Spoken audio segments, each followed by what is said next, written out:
Quick response team का गठन, शिकायतों का होगा त्वरित निस्तारण, विभागों से संबंधित 25 शिकायतें दर्ज। मिशन 2022 में जुटी आम आदमी पार्टी, काशीपुर में आम आदमी पार्टी उपाध्यक्ष दीपक बाली का जोरदार स्वागत, दीपक बाली ने त्रिवेंद्र सरकार पर निशाना साधा। और मसूरी के जंगल में मिला अज्ञात महिला का शव, पुलिस ने शव को पोस्टमार्टम के लिए भेजा, शव की शिनाख्त में जुटी पुलिस।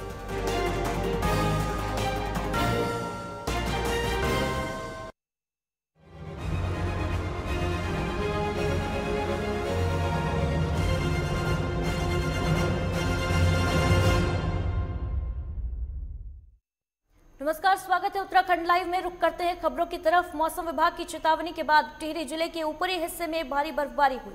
जिले के घनसाली में भारत तिब्बत सीमा से सटे गंगी गांव में सबसे अधिक बर्फबारी हुई है। वहीं सीमांत गांव के घर, मकान, खेत खलियान सभी बर्फिस्तान में तब्दील हो गए हैं। सीमांत गांव गंगी का जिला मुख्यालय सहित मुख्य बाजारों से संपर्क पूरी तरीके से टूट चुका है और लोग अपने घरों में कैद होकर रह गए हैं। टिहरी जिले के सीमांत गांव गंगे सहित के मुंडा खाल, गेनवली, पिंसवाड़ और चिरबिटिया के पहाड़ों में सबसे अधिक बर्फबारी हुई है और पहाड़ी हिस्सों में हुई बर्फबारी के चलते मैदानी या निचले इलाके भी कड़ाके की ठंड की मार झेल रहे हैं और लोग ठंड से बचने के लिए अलाव का सहारा ले रहे हैं। बलवंत रावत हमारे सहयोगी टिहरी से फोन लाइन पर मौजूद है तमाम जानकारी के साथ। बलवंत, तस्वीरें हम देख रहे हैं किस तरीके से जो ऊपरी इलाके हैं टिहरी के, जो सीमांत गांव हैं, वो पूरी तरीके से बर्फ की चादर में लिपटे नजर आ रहे हैं। क्या है इस वक्त मौसम का हाल, क्या अपडेट देंगे बलवंत?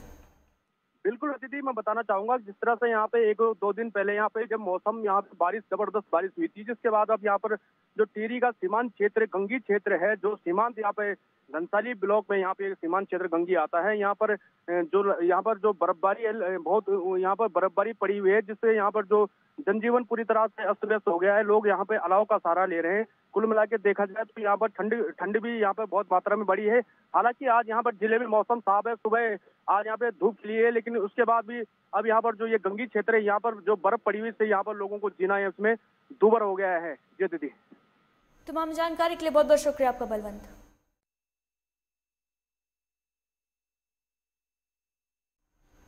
सरकार की जन कल्याणकारी योजनाओं को जनता तक पहुंचाने के लिए क्विक रिस्पांस टीम का गठन किया गया है और लोगों की शिकायतों के त्वरित निस्तारण के लिए मुख्यमंत्री की निगरानी में गठित टीम का गठन हुआ, जिसमें संबंधित एसडीएम को नोडल और खंड विकास अधिकारी को सहायक नोडल अधिकारी नामित किया गया है। इस क्रम में शिकायतों के त्वरित निस्तारण के लिए टिहरी के विकास खंड थौलधार के राजकीय इंटर कॉलेज कमांद में अपर जिलाधिकारी शिवचरण द्विवेदी की अध्यक्षता में क्यूआरटी कैंप का आयोजन संपन्न हुआ। इस कैंप में कई विभागों से संबंधित 25 शिकायतें दर्ज की गईं, जिसमें से 16 का मौके पर ही निस्तारण हुआ। बाकी 9 पर प्राथमिकता के आधार पर निस्तारण के निर्देश संबंधित अधिकारियों को दिए गए हैं। और अब खबर मसूरी से आ रही है, जहां कोतवाली क्षेत्र के नाले में एक महिला का शव मिला है। शव की सूचना मिलने पर पहुंची पुलिस ने पंचनामा भरकर शव को पोस्टमार्टम के लिए भेज दिया है।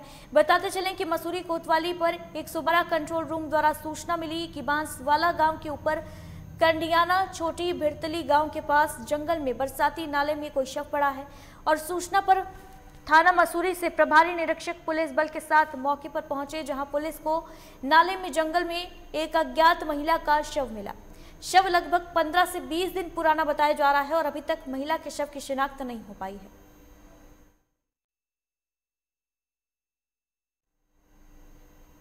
टिहरी में अतिक्रमण की समस्या से निजात के लिए पुलिस प्रशासन ने व्यापारियों के साथ बैठक की और इस बैठक में अतिक्रमण हटाने को लेकर लोगों से सुझाव मांगे।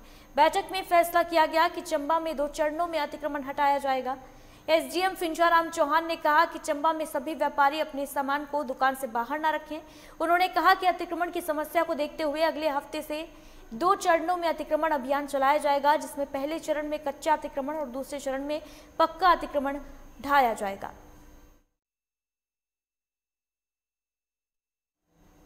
काशीपुर पहुंचे आम आदमी पार्टी के प्रदेश उपाध्यक्ष दीपक बाली का पार्टी कार्यकर्ताओं ने जोरदार स्वागत किया। इस दौरान प्रदेश उपाध्यक्ष ने त्रिवेंद्र सरकार पर जमकर निशाना साधा। दीपक बाली ने कहा कि भारतीय जनता पार्टी सत्ते के नशे में देवभूमि को कलंकित कर रही है। वहीं बाली ने कांग्रेस को कल की कहानी बताया। दीपक बाली ने कहा कि कांग्रेस आईसीयू में है, जहां पूरे प्रदेश में जगह जगह बीजेपी सरकार और इनके नुमाइंदों के खिलाफ प्रदर्शन चल रहा है। जनता का आक्रोश दिख रहा है। वहीं कांग्रेस इस पूरे मामले पर शांत है और चुनाव से पहले ही हार मान चुकी है। उत्तराखंड की जनता और अपने शीर्ष नेतृत्व का बहुत बहुत आभार व्यक्त करता हूं कि जिन्होंने मुझे इस जिम्मेदारी के लायक समझा और अब आगे इस जिम्मेदारी के साथ पार्टी को जनता के बीच में ले जाने का काम किया जाएगा, संगठन का विस्तार किया जाएगा और विकास के नए आयाम खोले जाएंगे। पहली बार नहीं हुआ है। अगर आप ध्यान से देखेंगे तो माननीय मुख्यमंत्री जी ने भी अपनी जनसभा के अंदर हमारी एक अध्यापिका बहन का अपमान किया था। ये लगातार मुझे तो ऐसा लग रहा है कि भारतीय जनता पार्टी कौन से नैतिक मूल्यों को लेकर आगे बढ़ रही है, ये समझ से परे है।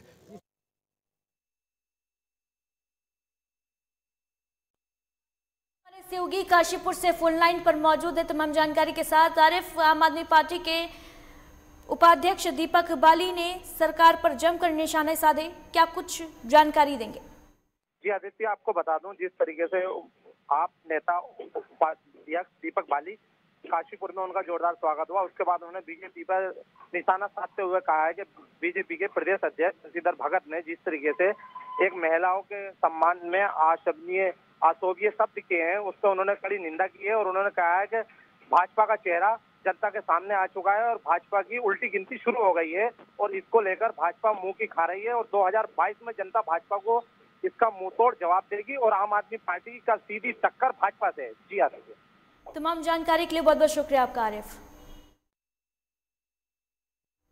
और फिलहाल यहाँ वक्त एक छोटे से ब्रेक का है, जल्द लौटेंगे।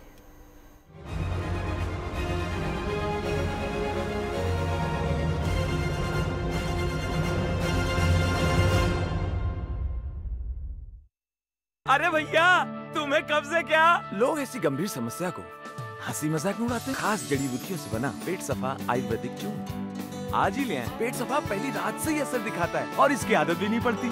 पेट सफा, हर रोग दफा। बुलेट की रफ्तार से बताएंगे देश के हालात, जानेंगे पिछले 24 घंटे की सभी खबरें खास। देखिए 3 की बात हमारे साथ एक नए अंदाज में। बॉलीवुड की हर खबर, फिल्मी सितारों का सफर, कंट्रोवर्सी से लेकर गॉसिप तक, लिंकअप से लेकर ब्रेकअप तक। देखिए हर हलचल बॉली तड़का में हर रोज दोपहर 12:30 बजे सिर्फ लाइव टुडे पर। वारदात की तह तक होगी पड़ताल, जुर्म की हर दास्तां होगी बेनकाब, हर अपराधी का होगा पर्दाफाश। देखिए क्राइम फाइल्स सोमवार से शनिवार रात 10:30 बजे सिर्फ लाइव टुडे पर। आपकी आवाज, आपकी ताकत, आपका अपना न्यूज चैनल लाइव टुडे अब उपलब्ध है ZEE5 पर।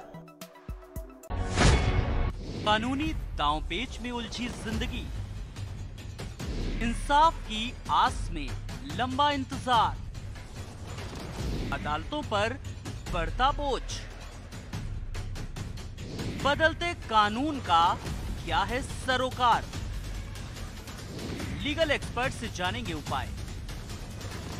देखिए न्याय और कानून गुरुवार और रविवार सुबह 11:30 बजे सिर्फ लाइव टुडे पर।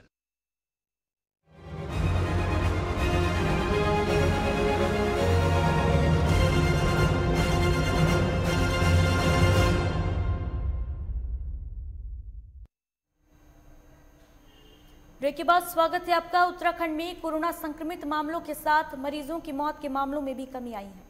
बीते 24 घंटे के भीतर प्रदेश में 5 मरीजों की मौत हुई और 227 नए संक्रमित पाए गए। लगातार दूसरे दिन संक्रमितों की संख्या 250 से कम रही है। वहीं संक्रमितों से ज्यादा मरीज डिस्चार्ज होने से रिकवरी दर 93% पार कर चुकी है। कुल संक्रमितों की संख्या इसी के साथ 92,593 पहुंच गई है और स्वास्थ्य विभाग के आंकड़ों के मुताबिक 13,526 सैंपलों की जांच रिपोर्ट नेगेटिव आई है।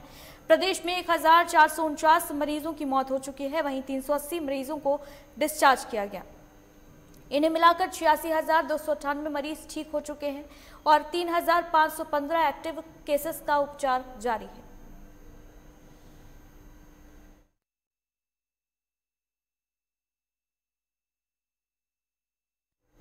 कुंभ मेले को लेकर अभी तक शासन द्वारा कोई नोटिफिकेशन जारी नहीं किया गया है, लेकिन 14 जनवरी को मकर संक्रांति स्नान पर्व पर श्रद्धालुओं के लिए खुशखबरी है।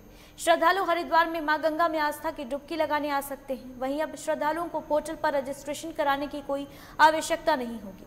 कुंभ मेला पुलिस भी मकर संक्रांति स्नान को लेकर पूरी तैयारियां कर रही है और इसके लिए भारी संख्या में पुलिस फोर्स की तैनाती की जाएगी। वहीं मेला पुलिस द्वारा स्नान को लेकर 24 सेक्टर बनाए गए हैं।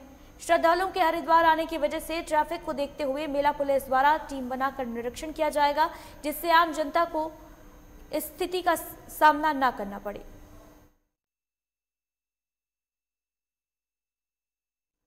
10 तारीख को हमारे पास काफ़ी बड़ा पुलिस बल जिसमें कि पैरामिलिट्री के 5 कंपनी आ जाएंगी और साथ में पैरामिलिट्री के साथ साथ जो कि गवर्नमेंट ऑफ इंडिया के माध्यम से आ रही है, साथ में हमारे पास होम गार्ड जो हमारे एंसिलरी यूनिट के रूप में है वो भी 10 तारीख को पहुंचेंगे।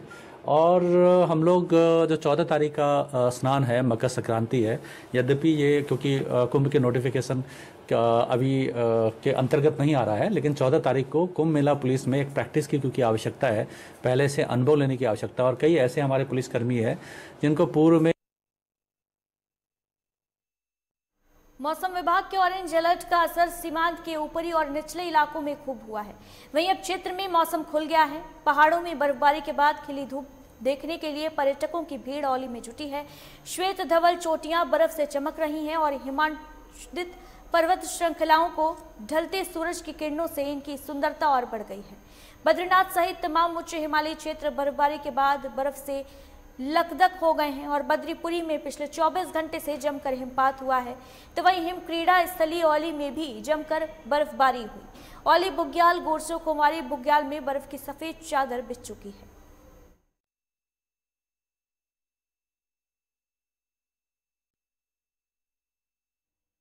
रुद्रप्रयाग के प्रभागी वनाधिकारी वैभव कुमार सिंह ने अनूठी पहल की शुरुआत की है। वन विभाग ने बेहतरीन वॉल पेंटिंग के जरिए कार्यालय भवन और परिसर की दीवारों पर पहाड़ की प्राकृतिक सौंदर्य और वन्य जीवों को उकेरा है, जो वन विभाग के कार्यालय आने वाले हर किसी को अपनी ओर आकर्षित कर रहा है।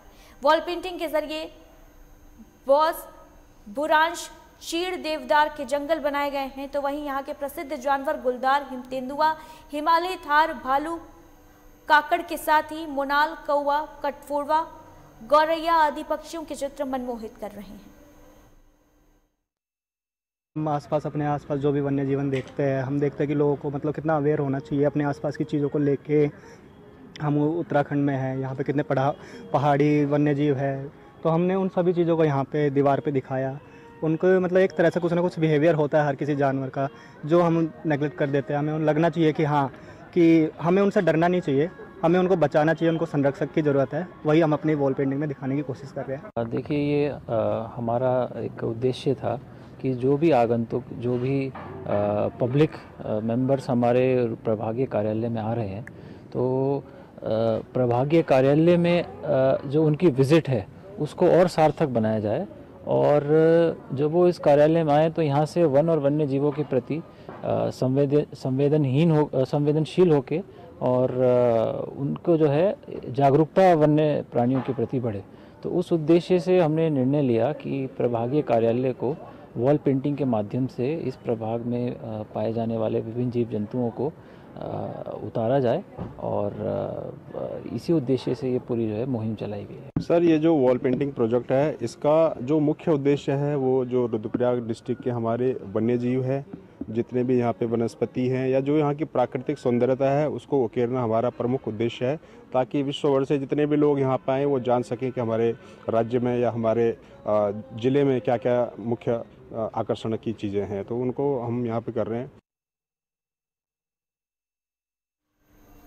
शहर में नगर पालिकाओं से लेकर नगर पंचायतों के लिए जहां कूड़ा निस्तारण की समस्या सबसे बड़ी सरदर्दी बनी रहती है, तो वहीं अगस्त्यमुनि नगर पंचायत शहर के बेकार कूड़े से लाखों की आय अर्जित कर रही है।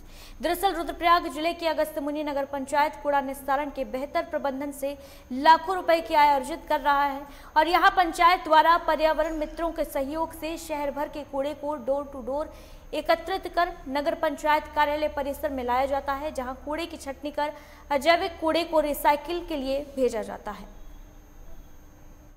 साल में हमें पहले तो अटल निर्मल पुरस्कार भी मिला और राष्ट्रपति पुरस्कार मिला और इस समय अभी प्रधानमंत्री आवास भगवती प्रसाद को मिला। वार्ड नंबर 6 में हमने स्वच्छता पे काम किया, कोविड-19 पे काम किया। हम लोगों का जो कूड़ा प्रबंधन का तरीका है उसमें हमारे पर्यावरण मित्र हैं और कूड़ा मोबाइल वाहन हैं। कूड़ा मोबाइल वाहन जहाँ रोड साइड है वहाँ सारा पिन डस्टबिन वाला कूड़ा वाहन है हमारा, जैविक और अजैविक वाला, उससे एकत्रित होता है। जहाँ पैदल हैं वहाँ पे हमारे पर्यावरण मित्र जैविक और अजैविक 2 अलग अलग थैले लेके जाते हैं और उसमें जैविक और अजैविक कूड़ा लेके आते हैं। इस जैविक और अजैविक कूड़े को जैविक को हम लोग कंपोस्ट बनाते हैं कंपोस्टिंग पिट के माध्यम से और अजैविक को हम आइटम वाइज छटनी करते हैं और रिसाइकलिंग के लिए बिक्री के लिए भेज दिया जाता है। देखिए, हमारी नगर पंचायत की जो टीम है, हमारे जो ईओ हैं, हमारे नगर के जो अध्यक्ष हैं माननीय अरुणा बेंजवाल जी, हमारे जितने भी हमारे सभासद हैं, इनका सब ने स्वच्छता के प्रति ध्यान रखते हुए एक तो इन्होंने ऐसा किया कि डोर टू डोर कूड़ा कलेक्ट करवाया अपने पर्यावरण मित्रों के माध्यम से और 2 गाड़ियां सुबह और 2 गाड़ियां शाम को जो है शहर का कूड़ा उठाती है।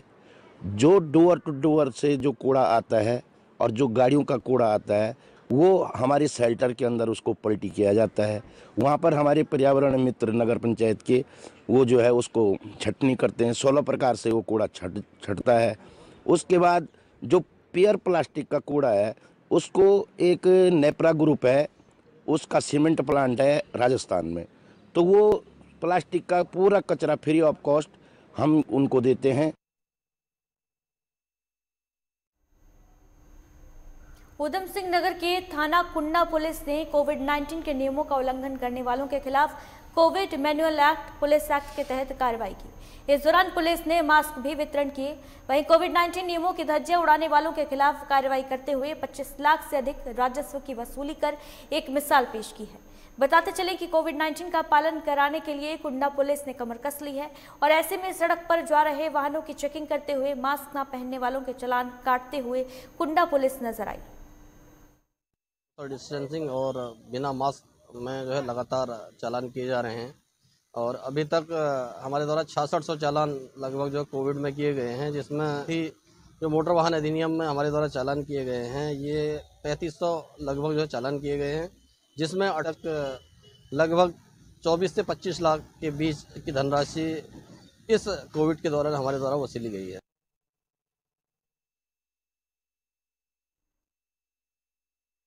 चलते जिस तरीके से उत्तराखंड में मरीजों की संख्या बढ़ रही है, वहीं देखा जा रहा है कि कुंडा थाना की पुलिस सख्ती से निपटने के लिए तैयार है। ऐसे में पुलिस ने 25 लाख से अधिक रुपए की धनराशि के राजस्व वसूला है। वहीं उत्तराखंड के जिला उधम सिंह नगर में कुंडा थाने की पुलिस ने सबसे ज्यादा राजस्व वसूला है और मास्क न लगाने वाले पर सख्त हिदायत करते हुए दिखाई दे रही है और चालानी रिपोर्ट काट रही है। Kashipur, live today, Arif Khan. Covid के साए के बीच हरिद्वार में कुंभ की तैयारियां जोरों पर हैं और आस्था के मेले के लिए हर की पौड़ी से लेकर पूरी कुंभ नगरी का कायाकल्प किया जा रहा है। इस बार ग्रीन क्लीन कुंभ की थीम पर कुंभ का आयोजन किया जा रहा है और अगर सब कुछ ठीक रहा तो कुंभ के इतिहास में पहली बार कुंभ मेला शुभारंभ और समापन समारोह का आयोजन होगा और इस दौरान पूरा हर की पैड़ी क्षेत्र मुख्य कुंभ नगर सोलर पावर आधारित एलईडी लाइट से जगमग रहेगा। वहीं लोगों की सुरक्षा के लिए हाईटेक टेक्नोलॉजी का इस्तेमाल किया जा रहा है। रिपोर्ट देखिए।